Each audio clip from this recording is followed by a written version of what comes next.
Hi friends, ഇന്നു മുതൽ നമുക്ക് പുതിയ ഇംഗ്ലീഷ് വേർഡ്സ് പഠിച്ചാലോ? So let start. Spontaneous.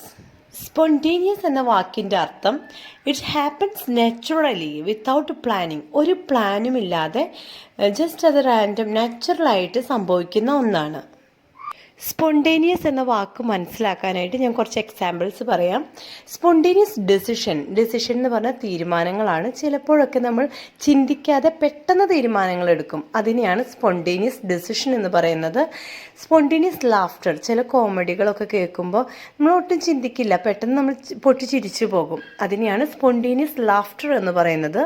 Spontaneous reaction. ചില കാര്യങ്ങൾക്ക് നമ്മൾ പെട്ടെന്ന് പ്രതികരിക്കും ഒട്ടും ചിന്തിക്കാതെ.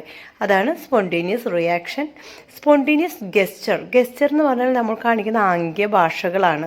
ചിലപ്പോൾ എന്തെങ്കിലുമൊക്കെ ചോദിക്കുമ്പോൾ നമ്മൾ ഷോൾഡർ കൊണ്ടോ അല്ലെങ്കിൽ തലകൊണ്ടോ ഒക്കെയാണ് ആൻസർ പറയുക. അപ്പോൾ അങ്ങനെ റെസ്പോണ്ട് ചെയ്യുന്നത് നമ്മൾ ആലോചിക്കാതെ ചെയ്യുന്നതാണ്. അതിനെയാണ് സ്പോണ്ടേനിയസ് ഗെസ്റ്റർ എന്ന് പറയുന്നത്. Spontaneous conversation. നമ്മൾ പെട്ടെന്ന് നമ്മളുടെ ആരെങ്കിലും ഫ്രണ്ടിനെയൊക്കെ കാണുമ്പോൾ സ്പോണ്ടേനിയസ് ആയിട്ട് പോയി വർത്താനം പറയും. അത് നാച്ചുറലാണ്, നമ്മൾ ചിന്തിച്ച് കുറേ പ്ലാൻ ചെയ്തിട്ടൊന്നുമല്ല. അപ്പോൾ അതിനെയാണ് സ്പോണ്ടേനിയസ് കോൺവെർസേഷൻ എന്ന് പറയുന്നത്. So I hope you understood. ഈ സെക്ഷൻ ഇഷ്ടമായെങ്കിൽ, നിങ്ങൾക്ക് ഉപകാരപ്പെട്ടെങ്കിൽ വീഡിയോ ലൈക്ക് ചെയ്യുക, സബ്സ്ക്രൈബ് ചെയ്യുക. So thank U.